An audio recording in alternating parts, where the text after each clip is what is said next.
SSC GD physical notice প্রকাশিত হয়ে গেল 29/8/2024।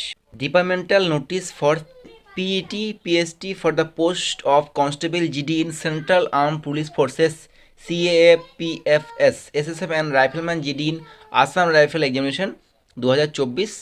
1 নম্বর পয়েন্ট যেটা রয়েছে, it is informed that the department has decide to schedule the process PST PET rifleman GD in Assam rifle examination 2024 tentatively from 23/9/2024 onwards simultaneously. অর্থাৎ এখানে কিন্তু clear লেখা রয়েছে যে সামনের মাসের অর্থাৎ সেপ্টেম্বর মাসের 23 তারিখ থেকে কিন্তু ফিজিক্যাল শুরু হচ্ছে সিআরপিএফ তরফ থেকে। এবার সেখান থেকে চাওয়া হয়েছে যে গ্রাউন্ডের রিপোর্ট কী রয়েছে, আরএফআইডি ডেটা, সব থেকে বড় একটা গুরুত্বপূর্ণ বিষয় যেটার জন্য কিন্তু ফিজিক্যাল আজকে হয়নি বা হচ্ছে না, সেটা হচ্ছে